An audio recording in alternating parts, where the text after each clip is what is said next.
As the next speaker, we have Tuire Prami from Oriola, and she will talk about a PROM survey from Finland in collaboration with the Swedish company Camurus. Tuire, welcome.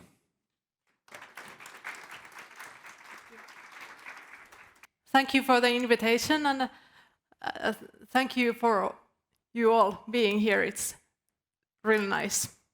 My name is Tuire Prami, and I'm a pharmacoepidemiologist and a toxicologist, PhD in clinical pharmacology.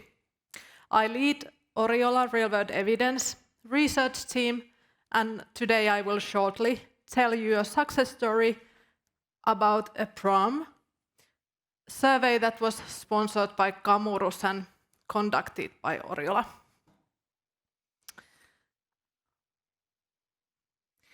PRO, or PROM, patient-reported outcomes or patient-reported outcome measures, we collect the PRO data as a primary data collection, which differs from secondary data often used in real-world evidence.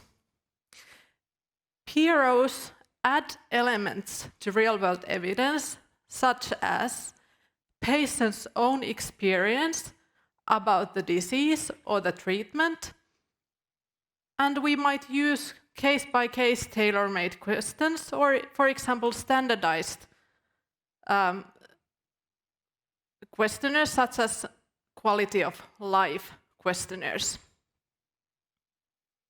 This time, the questionnaire was developed together with Camurus and Finnish key opinion leaders. PRO data can be combined with other real-world data if consents and personal information are collected. Usually we work with pharmacies, clinics, and patient organizations to recruit patients.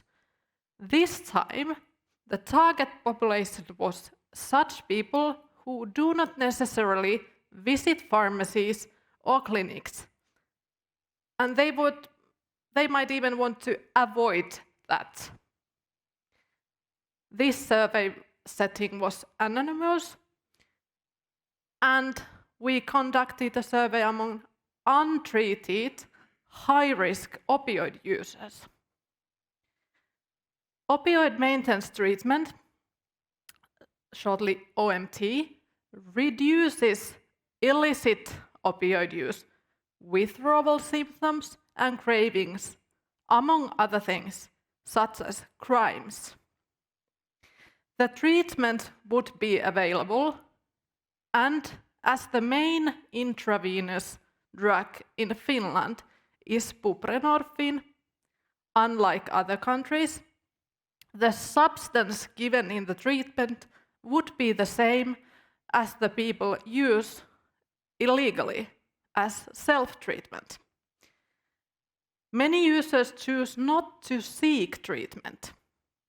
One of the study aims was to understand the reason behind this problem, and we aim to recruit 100 to 200 respondents.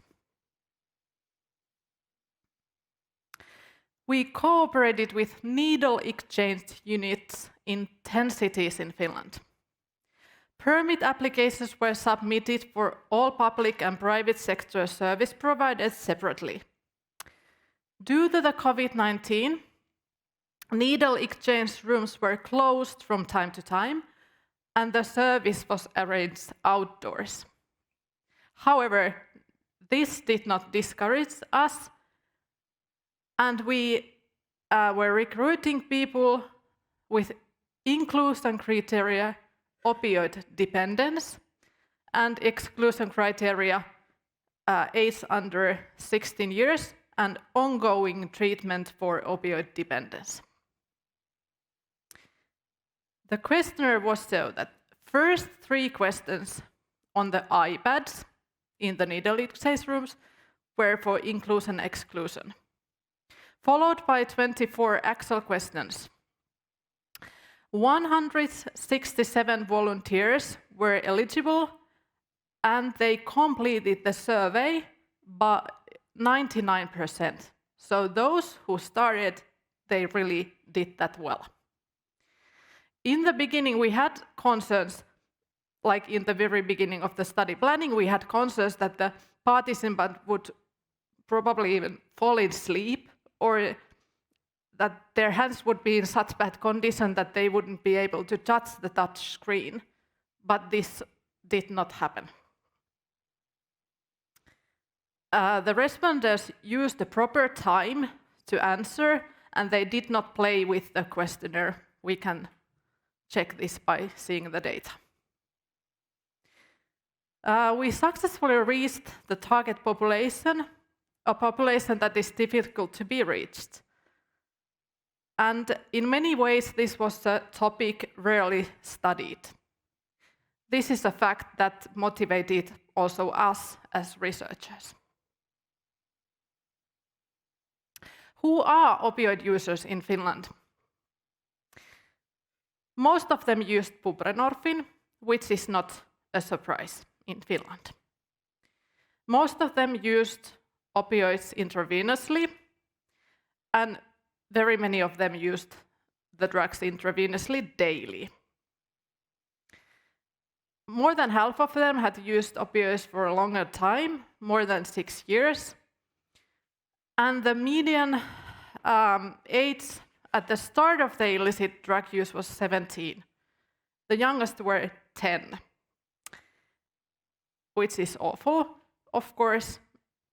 And when we think about the intravenous use, the median age was 20 years, and in this case, the minimum was 12.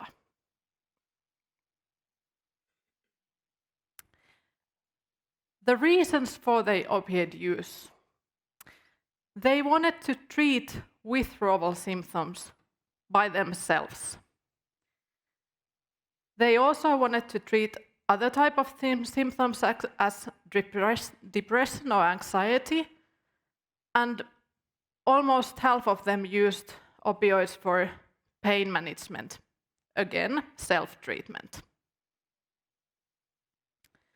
To get high was the least common opioid,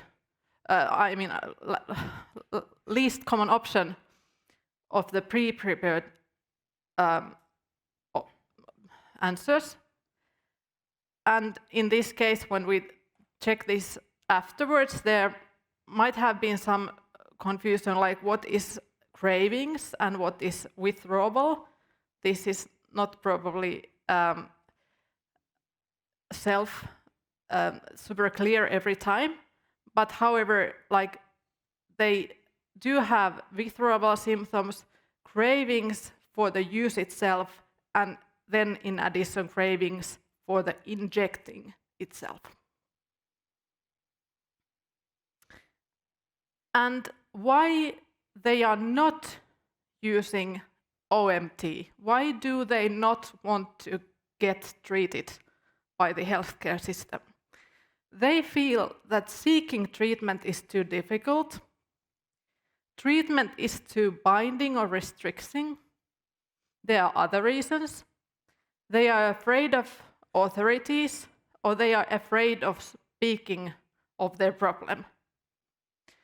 The option other reason remains unclear, since we have no open text boxes in this survey.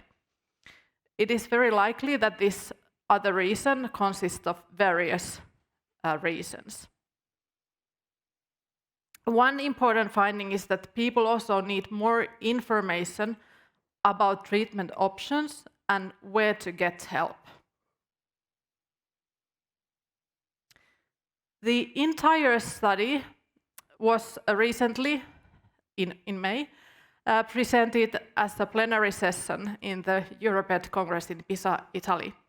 And the full manuscript is under preparation. In addition, we will further plan the communication, for example, getting back to these needle exchange units to present the results. And we will plan this together with Camurus. We can conclude that it is important to lower the threshold to start opioid maintenance treatment, to make OMT less binding and restricting, and plan the treatment individually. In general, PRO studies, the respondents are willing to participate, not only on their own behalf, but for the whole group of patients. This time, some clients visited the needle exchange units specifically because they had heard about this survey. By this survey, I can say that we managed to meet the people who are not usually heard. I want to acknowledge all the participants, all respondents, the needle exchange units, my Oriola colleagues, external key opinion leaders, and Camurus team, and you all for listening.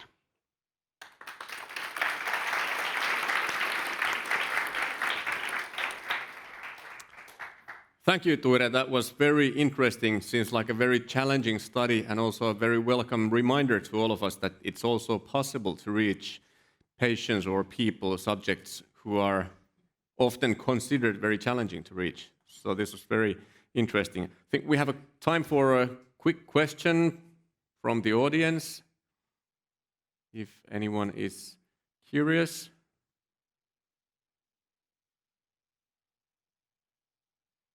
And obviously, I'm sure you will find Tuire, hopefully, at the networking session after this, so feel free to reach out to her for more questions. Thank you very much, Tuire. This was very interesting.